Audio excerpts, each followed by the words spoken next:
The Greenlight Pod host, Chris Long, is back here on the program. Good to see you, Chris. How are you, brother? Rich, how's it going, man?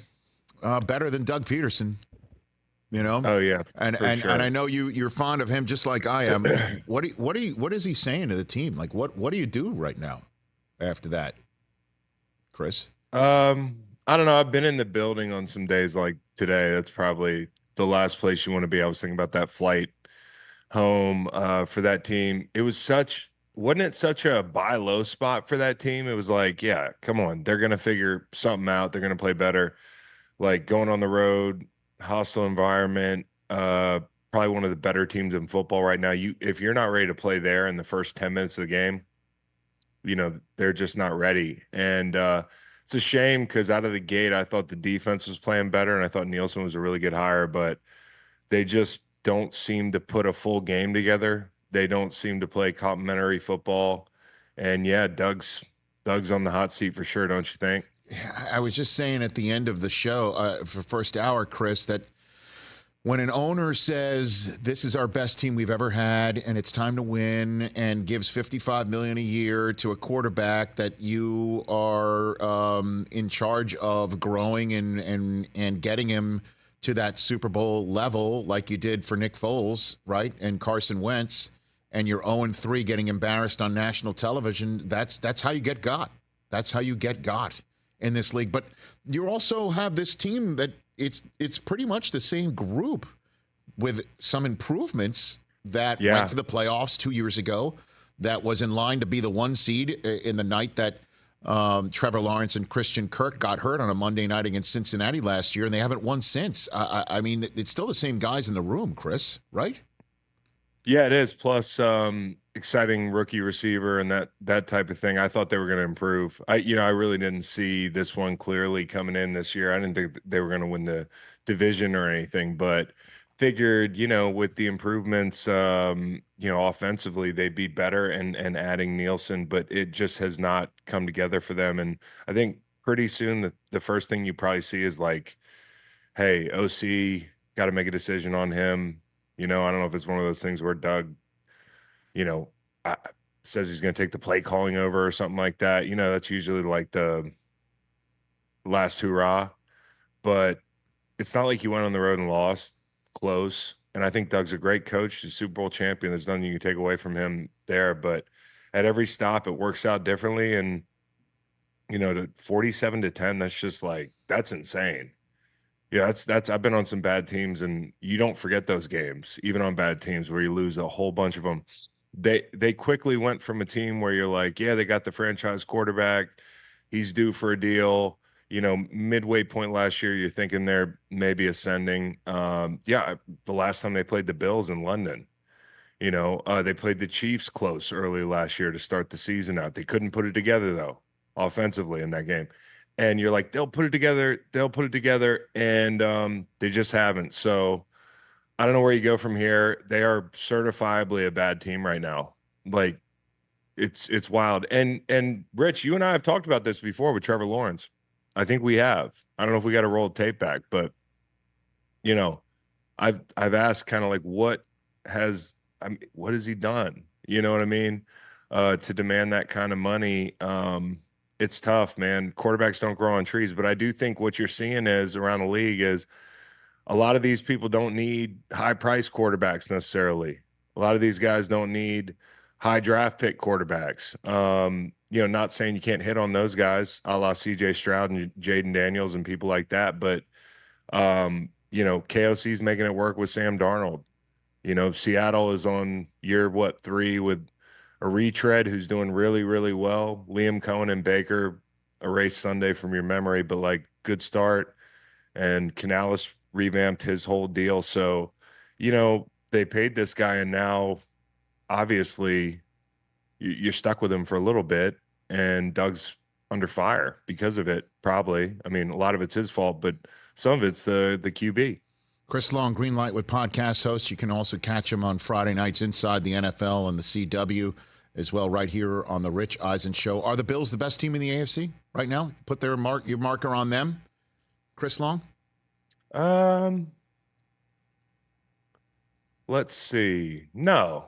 I mean, like, It's week 4, and I picked the Bills to win the East. Thank you very much. I think they're going to win the East. And I people were all about, hey, there's going to be a recession. It's Stephon Diggs. Well, like they weren't using him last year, and you can see they love Kincaid, and I think Joe Brady is fantastic. Another underrated thing about the Bills is, they went through that period of change in the middle of last season, where a lot of teams right now are having to go through crises, whether it's San Francisco with everything they've dealt with, the injuries, the holdouts, the everything. You obviously have issues in Cincinnati. The losing of Joe Mixon, that's a big deal. That ailed Houston this weekend, his new team. Kansas City losing Pacheco and having to go through that, losing defensive pieces. Sean McDermott figures that defense out like nobody's business with the pieces he has. Nobody gets little guys to play bigger, and I don't mean like just small guys, but guys you hadn't heard of.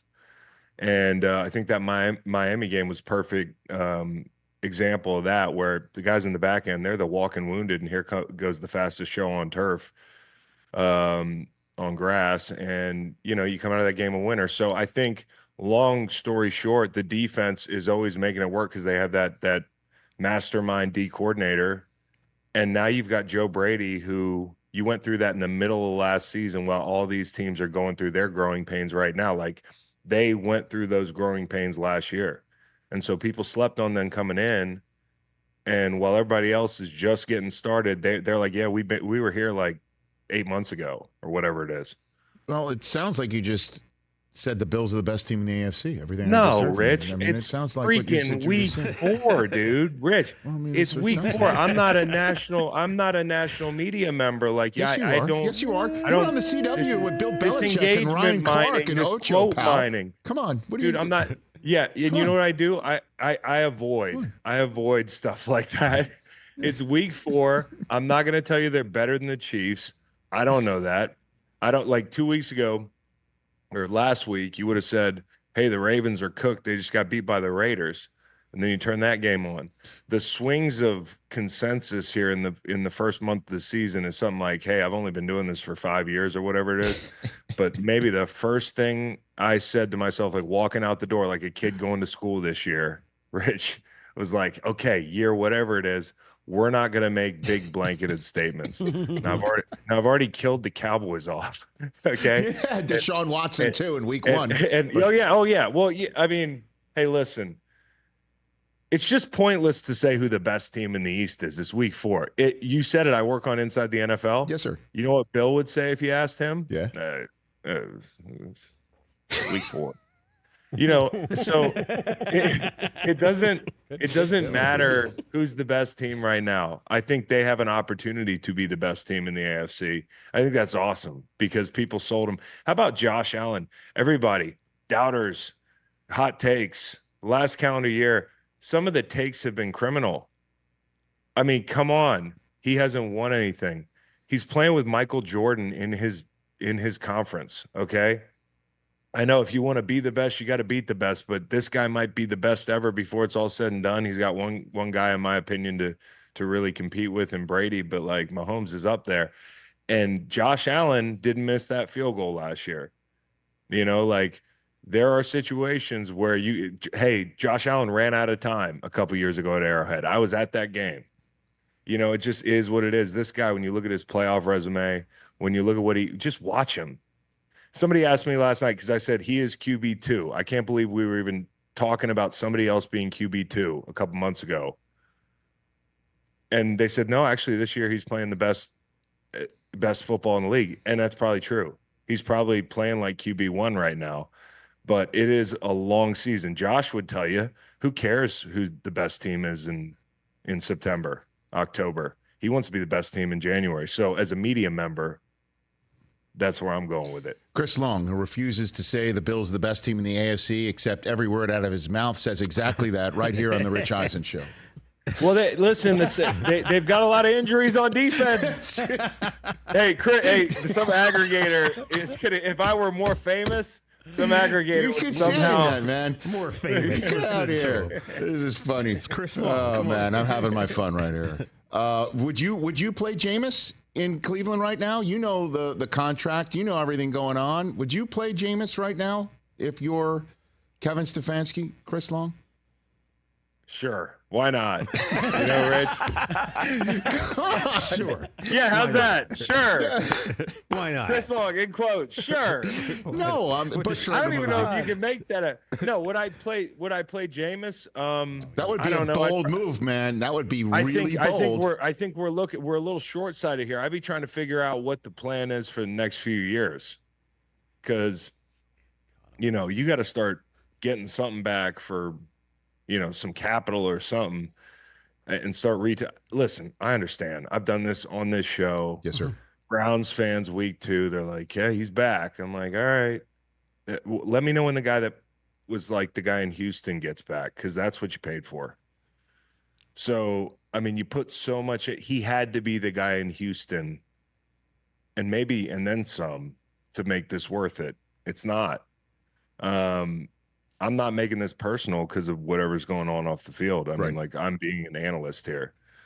And as a football player, and hey, this is a guy, I was a huge fan of that football player in Houston. I'll never forget, me and Michael Bennett sacked him 4 times on the same play, and we didn't get a sack. It was like, got up, fell down. He just launches the ball 60 yards, hits a receiver in stride. And I get up and I'm like, how did he do that? I mean, he was that good at times. But I think, as I pointed out before, the attrition on his body, and now, like, it's the most mental position in football. Like, I don't know that he's got it anymore. And they're not running Stefanski's offense, who I think is a hell of a coach, but they're running something else completely to suit him. And they've got injuries at tackle. I mean, like, the offensive line, Nick Chubb, he's the straw that stirred the drink there, and haven't seen him yet. Chris Long here on the Rich Eisen Show. Earlier in our conversation, when you were talking about young quarterbacks performing well in relation to what we're seeing out of Trevor Lawrence, you included Jayden Daniels in the same sentence as C.J. Stroud.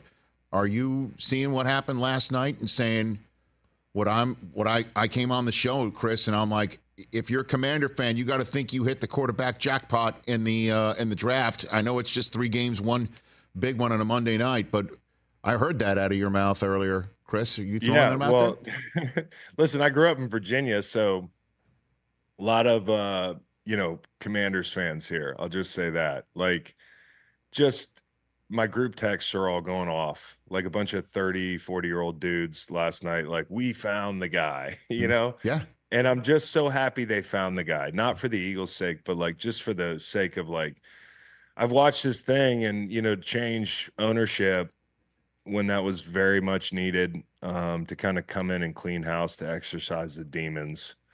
And then, like, in your very first stab at it, to hit on a guy like this who, listen, Caleb Williams might end up being very, very good. If you actually watch that game on Sunday against the Colts, I see what people see, okay?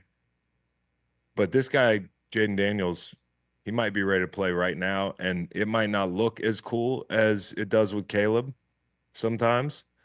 But what being a quarterback in the NFL is about, it's about the red zone. It's about 3rd down. It's about 4th down. And when you add the quarterback run element, which he's been using a lot, those conversions late in that game on the road it's like he's a vet. And that's the thing that I thought about CJ last year. Different players, but that maturity. And, while both years were like, oh, consensus every year, consensus number 1, consensus 2, 3, this team's crazy. They wouldn't even think of leapfrogging the other to get the guy and Houston ended up with QB1. And I think Jayden Daniels has a shot to be QB1 out of this group because of how pro ready he is. Caleb's going to have to fight an uphill battle and I think Washington did a better job than people gave them credit for, surrounding him with some nice veteran pieces. And I think Cliff's doing a good job. And dude, I'm in on that kid. No doubt. That dot he threw to McLaurin. Well, I mean, the first one was obviously very impressive, just dropping it in there on a deep ball. But the one he threw he threw with 2 minutes and 10 seconds to go, basically to call game over on Joe Burrow. He called game. My jaw, my jaw dropped. Me I was too. like, me too. Yeah, like sure. I threw a couple on the Bengals like live money line because I was like, why not? Like glutton for punishment here. Yeah, exactly. And I'm just watching, and I was like, I can't even be mad. Like I will remember where I was when he made that throw, because if he ends up having a great career, which, I don't want to crown the kid. Like I said, it's only week 3, week 4, but that's one of those moments where you're like, yeah, wow, the whole country saw it. I did not think that game was going to be the one we were going to be up late watching. And boy, oh boy, it was like at the end of that game, they were like, number one, we're not punting the football. We're not giving them the ball back. So the gravity of the situation to go and possibly give them that field position, he got nailed in that, like it was right on him. Mm-hmm. And to put that ball where he put it, you were like, man, this kid's got it. He's got that it factor. That was great. It really was amazing. And just, I guess, to wrap it up, we were having our fun earlier on about how takes in our business in the NFL don't last 5 minutes, let alone an entire week. There's no point in making them. No, I know that, but here, this couldn't have been more crystallized this past week in the fact that the Panthers were the worst organization in sports. They have totally failed Bryce Young. They didn't surround him with any weapons. This team was dead in the water already.